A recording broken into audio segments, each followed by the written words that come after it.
Breaking news! A new episode of Let's Be Frank starting now! Hello all! We are back yet again to talk about everybody's favorite thing, creatures, and just how weird and wild they can be. Today we've got some really good ones for you guys. I picked creatures all over the board. There's no common theme here. We're just gonna talk about things that want to kill you and very easily can kill you. Isn't that the most fun thing to talk about? Let's go ahead and jump right into these creatures without any further ado. Today's monster of the past is the Carcharodontosaurus. Got it in one! Yes, this guy is big, mean, deadly, and believe it or not, stronger than that of the T-Rex and the Gigantodontosaurus. I might have gotten that one wrong, but I got Why are dinosaur names so complicated? That's not the only thing he had over those two dinosaurs, though. No, the Carcharodontosaurus was also dumber. Yeah, you know how, like, stereotypically the Tyrannosaurus Rex had a very small brain? Well, this guy's was half the size of the T-Rex. Wow, I didn't think it was possible. So if I were to walk up to you on the street completely randomly, put a mic in your face like those really annoying influencers, and say, do you know why dinosaurs and most animals have tails? Would you be able to tell me why? If not, it's okay, I'm going to tell you right now. 99% of the time, it's for balance. It helps them balance when running, jumping, all that sort of jazz. The other, 1% of the time is just my margin of error because there's probably some creature out there that doesn't need a tail but has one. And for Kari here, which is what I'm going to start calling him because that name is so complicated and long, Kari has a very big head, extremely big. And because that head is so freakishly big, he needs a long tail to help counterbalance him or else he'd be falling over flat on his face all the time. That tail is actually half of his overall length. He can get up to 44 feet long and up to 17,000 pounds with 8-inch teeth. Like I said, this guy was a brute. Read straight from the card. This is the last fun fact for you here. This dino's name comes from the scientific name of one of the greatest modern predators, the great white shark. I lost it, you guys. Carcharodontosaurus. Its name literally means sharp-toothed lizard. So how about that? Although this guy is really cool, he's just another one of those giant carnivores. You know, him dying out makes way for the T-Rex and all that. So how about we jump on over to the nightmares of nature? We're going from one of the biggest dinosaurs ever recorded to a rather small but still deadly creature, the aquatic leech. Okay, now we've talked about, ground, earth-walking leeches before. But these guys are really just as bad, and they prove you're not safe, whether on the land or in the sea. I'm sure one day we're going to discover flying sky leeches, and then it's all over. But they really are small. They can only be about 1 to 6 inches, depending on how long they've been alive. And they do live for about 20 years, which is a lot longer than I would have thought for a leech. And they drink blood from any creature they can get their little suckers and teeth on. If we've got blood, they want it. So you may not notice when this guy latches onto you, which is a terrifying thought. And he can latch on good. Most creatures out there have two jaws, the upper and the lower, right? Like that. Well, this guy, the aquatic leech, he's got 3. And they all have about 100 tiny, razor-sharp little teeth on them that allow them to perfectly grip onto you. And again, sometimes you won't even feel it. Now, if they're only an inch big, it'll definitely be hard to notice they're there. But after sucking up so much of your blood, they can swell to up to 10 times their original size. If you don't notice by then, it's probably because you're passing out. Actually, that's a lot of blood to lose. And what the cherry on top, what makes this guy as bad as physically possible, its saliva makes it so your blood won't clot. I don't know if that's a thing all leeches can do or just this aquatic fella. But you're gonna bleed even once he's done with you. He's gonna detach, all fat and happy, and swim back away to, I don't know, sleep or something, to leeches sleep. But you're just gonna keep bleeding until the saliva's gone, I guess. You're gonna have to close that wound on your own. So I'm pretty sure everybody knows that leeches were used by doctors like hundreds of years ago to like get rid of the bad blood in our bodies to help heal people. You know, nowadays we know it's all kind of mumbo jumbo. Doctors still use leeches though, for cosmetic type surgeries. Crazy. I don't want anything to do with that. I'm good. I'll take modern science over a leech any day. I feel like I'm getting lightheaded just talking about losing blood. Why don't we stop with these guys and move on now to the toxic terrors? I can guarantee you, based on every single toxic terror we've talked about in the past, and it's been well over 20 at this point, you will never guess what's about to pop up on the screen. Say hello to the hooded Pitohui. Hope I'm pronouncing that right. This is a bird. Ladies and gentlemen, we have a poisonous bird. Did you know poisonous birds existed? I didn't until I went searching through these cards for today's video. Very few birds are poisonous. It is one of the very, very few poisonous birds. From its skin, to its feathers, to even the tips of its claws. This whole bird is coated in a poison that if like bitten into by a predator, it'll quickly poison the target. Oh, maybe killing it? I don't know how strong it is, but jeez. Even getting scratched by its claws could be deadly. Before continuing, the card says it's pronounced Pitohui, so I was close. But scientists cracked me up, man.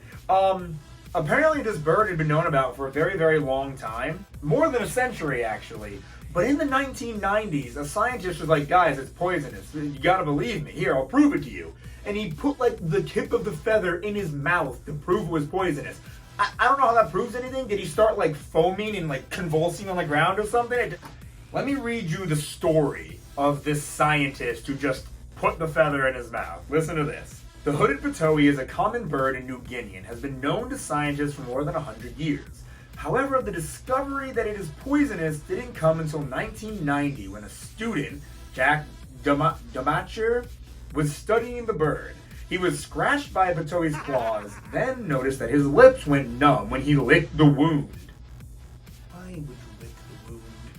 I think our saliva might help the blood clot or something, unlike the aquatic leech, which stops it. I don't know, weird. Eager to investigate, he later plucked a feather from the hooded Pitohui, tasted it, and found the same result, only stronger. Good job, buddy. Later that year, Damacher published the finding of the world's first known poisonous bird. You got poisoned by the bird, and your next thought was to purposefully get poisoned again. Scientists do crazy things in the name of science. So the Pitohui here can get up to about 11 inches long, is found in the forests of New Guinea, and it mainly eats plants and insects. And it's the insects we want to focus on here because the reason it's so poisonous is because of the insects it eats. So the same sort of poison flowing out of this bird are very similar to the ones that poison dart frogs are known for having. It's thought that they eat like the same bugs, specific kinds of ants and beetles perhaps. So what a surprise, right? A poisonous bird. Don't touch it. Don't get scratched by it, and for the love of all that is holy, don't lick the bird. Okay, but I'm gonna fly away from this guy, and let's go ahead. Fine transition. And we're gonna dive deep underwater to talk about the monsters of the deep. So we're kind of sticking with the poison angle here, because today's monster of the deep is the lionfish. I'm pretty sure everybody kind of knows about the lionfish at this point, and that in most like oceans where they are, they're very invasive. So let's talk about it. So the first thing you'll notice about the lionfish here is he has all these sharp protruding fins and points. A lot of them actually act kind of like needles. They're sharp, hollow, and they can inject a poison into you if you touch them. It just so much as graze those little fins on its side. Very scary fish. They're actually a decent size, to be honest. They can get up to 1.5 feet and weigh about 4 pounds. So this is no like small little guy. And they can be found in warmer regions of the Pacific and Indian Oceans. I don't know if that's where they're invasive to, or if the card hasn't mentioned they're invasive. If the card hasn't mentioned that they're not where they're supposed to be. But around the coastal areas and stuff, these guys can be a menace to the ecosystem. So something I honestly didn't even know about these fish. They're active only at night and spend most of their time in caves during the day. And when they sleep or just kind of wait out the day in caves, they'll do so upside down. So a bit of a trigger warning if you don't want to see this next clip I'm about to play, but skip to this point in the video. Hopefully I remember to put a time there. But I've seen videos of people swimming right up to lionfish, spearing them, and just putting them in a bag because they're so invasive. We are encouraged to kill them, you know? And apparently they taste great. It's not hard to get all these spines out that'll make the fish no longer poisonous because the meat's fine, you know? But hey, I'm all for going up to these guys, stabbing them, and eating them later, right? They gotta taste pretty good. But we're not quite done talking about things that'll make you very sick. This next creature in the Tiny Terrors won't exactly poison you, but it'll do something much, much worse. And that tiny terror would be the plague flea. The very insect responsible for the bubonic plague. The bubonic plague, if you're unfamiliar, killed millions of people. And this guy is responsible. This one flea. No, lots of fleas. Probably millions of fleas. And this bubonic plague, by the way, also known as the Black Death, it really ransacked a lot of European countries, like the UK, like London had it real bad back in the 1300s. Like I said, millions were killed. And the fleas were, I want to say they're not fully to blame. It's also the rats. Times were tough back in the 1300s. You know, we didn't have, medical advancements of really any kind. People were just making it up as they went along. So people were sick. There were rats everywhere. We were living in our own filth, to be quite honest. And when you have rats, you get fleas. When you have any animal that's outside, you get a lot of fleas. And so I'm sure there was probably like 100 fleas to every one person. Honestly, that's probably underselling it.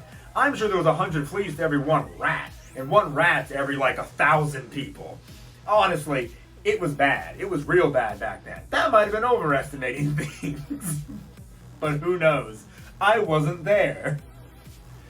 So the fleas would suck the contaminated blood of these dirty, filthy rats and then bite people. So it was a diseased rat transmitted into a human being. It's just contaminated blood hopping from animal to human, back to animal, back to human, and then it gets worse. It was a bad time. Be very thankful you live, no matter how bad things may seem in modern day, it could always be worse. Be thankful you don't live in 1300s bubonic plague London. We've talked a lot about this guy's crime, but let's talk about the flea specifically. It's got a 3-pronged mouth part that allows it to punch into the flesh of the victim it's going to suck the blood from. And then with a straw-like, mouthpiece or proboscis, that's what butterflies have, they can suck the blood out of this little tiny mini hole. It's going to dribble some saliva in there first, though. And have you ever tried to, squish a flea? If you pick one off one of your pets and you're like, ugh, gross, and you squish it like this, and you lift it up and they're still alive. Fleas have very flat bodies. It is not easy to squish them. I have rolled them around on my fingers before and they still are trying to get away, Really the best way to dispose of a flea, you gotta comb them off the pet, or yourself, hopefully not, but put them in the toilet and then flush them down. That is the best way I have found to dispose of a live flea. You know, just rubbing some of that flea killer stuff in the back of your pet's neck would also be good for killing them. So plague fleas and fleas in general are covered in tiny little bristles. Makes it very easy to latch onto a piece of hair, any hair, and it's very hard to get them off at that point. You have to be very precise to pluck them off, you know. If you have pets, dogs specifically, you've likely dealt with fleas. And here's a scary stat for you. There's been bubonic plague breakouts as recently as 1994 in India. And I say as recently, remember these cards came out in like the early 2000s, early to mid 2000s, so that stat could be off by now. But yeah, still, 1994 was only, Frank, don't get this wrong, 30 years ago. No, that was dumb. 94, no wait, that was right. Is that right? 94 to 2004 to 2014 to 2024. I was born in 98. 98's gonna be 30 years ago in no time. Oh, okay, I'm done. I'm having an existential crisis now. Let's go ahead and move on to the strange wonders. Oh God. Okay, all right, I'm good. Finally, a creature that isn't poisonous. We've got the Mudskipper. And don't let this weird depiction of it confuse you. I think Mudskippers are actually pretty cute, but it just looks so weird here. They gave it like a really big nose. I don't know why. I'm sure it's not meant to be a nose, but it looks like a nose. They're a lot cuter than this. So Mudskippers are weird. They look like something related to a frog, but they are actually a fish. They live in very muddy environments, so they don't really swim through water, you know? They actually just skip through the mud. Mudskipper. Makes sense when you put those thoughts together. So it does draw in oxygen from the water, so it doesn't breathe air or anything. It is still a fish, you know? It's gonna need to be in the water. But it can come out of the water and skip around if it needs to eat. And it eats small fish, crabs, worms, insects, you know, small things like that, things that can fit in its mouth. Crabs, it would definitely have to bite pieces off of, for sure, unless they're baby crabs, I guess. But good crab is delicious. I'm full support of that. So they can get up to about 8 inches long and weigh only about a pound. So these guys are kind of small. They're long, but there's not much to them. So when it comes time to mate, male Mudskippers are going to fight other males for the females. That's typically a thing that happens all the time in the animal kingdom. They're going to start developing these colorful spots, and they're going to present themselves to the female. Hopefully, if they like these colors, these spots, they'll hook up, you know? But if a male encounters another male during mating season, they're going at it. And how do they fight? By making out.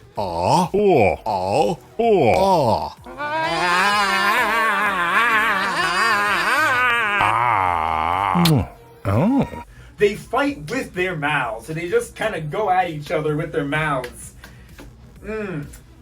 What a way. What if humans settled our differences like that? What a world. And just, if you thought walking across or skipping across the top of mud was strange, these things, certain species of Mudskippers, can also climb up like branches and rocks and stuff. So they can get pretty far out of the muddy water if they really want to. Hey, to search for food, you're gonna have to make some sacrifices. But I know you guys are super excited to hear about the monster of the mind. I know I am. So let's go ahead and move on to that. And today's monster of the mind is the Yowie. Spelt Y-O-W-I-E-S.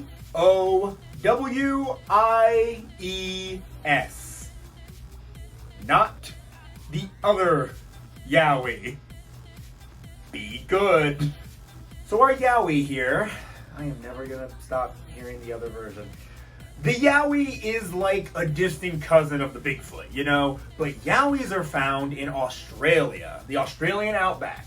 Now, despite their ginormous, horrifying appearance with their long teeth and their big ape arms, they're really not gonna harm humans. We're fine. They do attack like sheep and cattle and kangaroos. They're gonna eat something, right? And it's gotta have meat and blood. They don't typically go after humans though, which is nice. Oh guys, it gets worse and worse. So let's talk about name origins. It comes from the word Yowie, spelled Y-O-U-R-E-E, Yowie, which Aborigines used to describe the big hairy man. So now we have the big hairy man, the Yowie. Couldn't it be any other name? Supposedly, there have been over 3,000 sightings of Yowies, which is absolutely crazy. I'm sure a lot of people claim to have seen Bigfoot too, but apparently there were a lot of Yowies back in the day, before Australia was even colonized.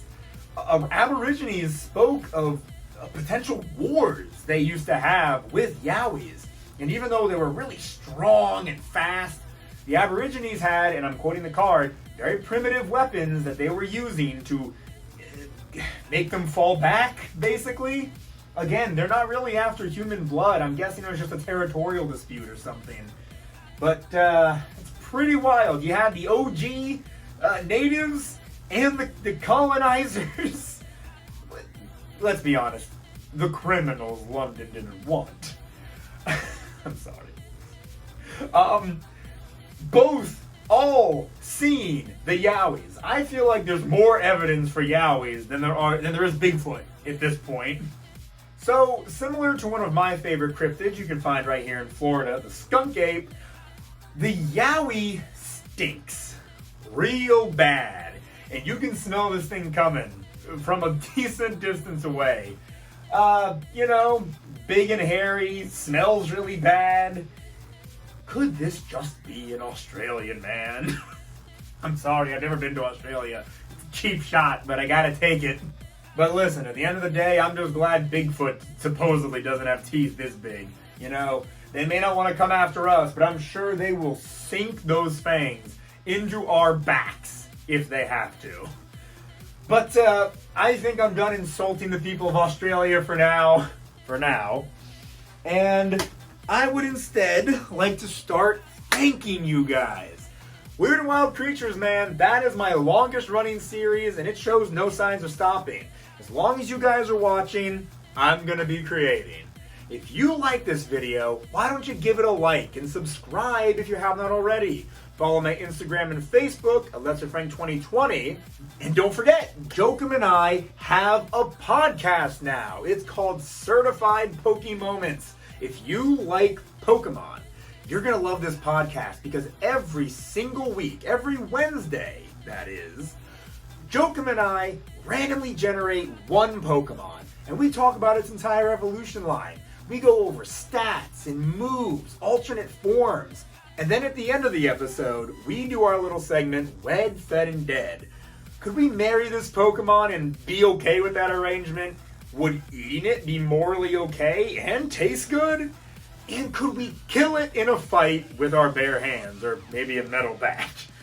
It is a very fun podcast to record and listen to, I promise you that. So if you like Pokemon and if you're interested, go on to Apple Podcasts or Spotify and follow Certified Pokemoments.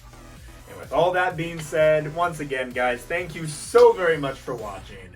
And until next time.